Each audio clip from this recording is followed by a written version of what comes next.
بسم اللہ الرحمن الرحیم ونعم المولا ونعم النصیر رب اشرح لی صدری ویسر لی امری واحلل عقدۃ من لسانی یفقہوا قولی اللہم صلی علی سیدنا محمد وعلی آل سیدنا محمد وعلی اصحابہ وعلی ازواجہ اجمعین وبارک وسلم وصلی علیہ۔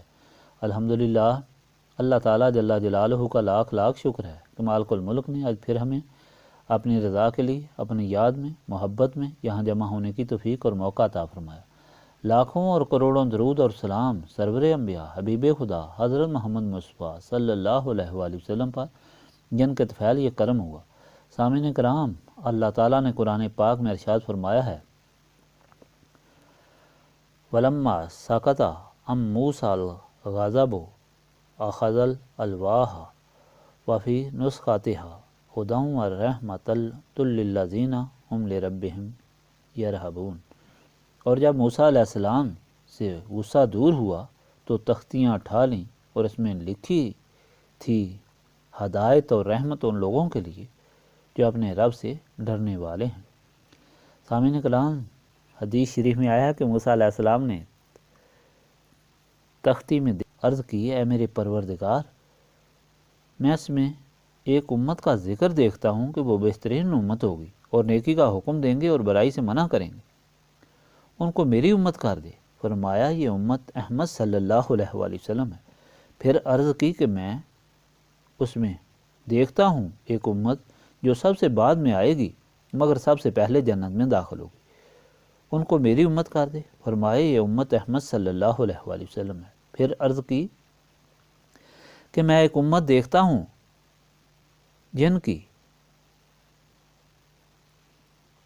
انجیلیں ان کے سینوں میں ہوں گی، یعنی حفظ ہوں گی، مگر ان سے پہلے لوگ صرف پڑھیں گے اور ہٹانے کے بعد ان کو کچھ یاد نہ ہوگا، ان کو میری امت کر دے۔ فرمایا یہ امت احمد صلی اللہ علیہ وآلہ وسلم ہے۔ پھر عرض کی کہ میں اس میں ایک ایسی امت دیکھتا ہوں جو پہلے اور بعد کے سارے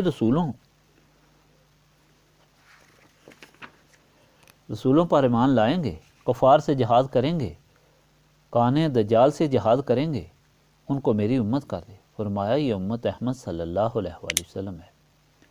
عرض کی میں اس میں ایسی امت دیکھتا ہوں کہ صدقات اپنے ہم پیشوں میں کھائیں گے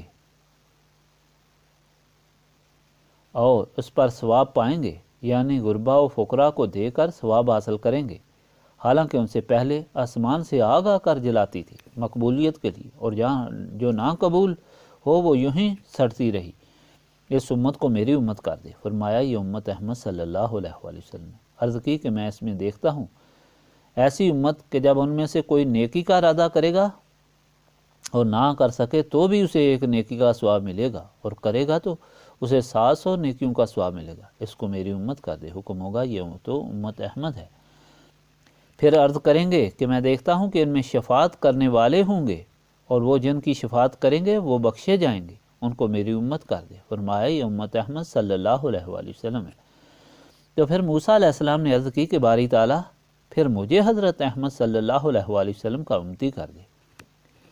یہ فرمان الہی اور فرمان رسول سنانے کا مقصد یہ ہے کہ ساری امت رسول پاک صلی اللہ علیہ وآلہ وسلم پر اللہ تعالیٰ کا احسان ہے کہ مالک نے ہمیں اپنے پیارے محبوب صلی اللہ علیہ وآلہ وسلم کا امتی بنایا اور ہمارے اوپر بے شمار اور ان گنت احسان فرمائے، یہاں تک کہ اولو العزم پیغمبر موسیٰ علیہ السلام جو کلیم اللہ ہیں انہوں نے بھی امتی بننے کی خواہش کی۔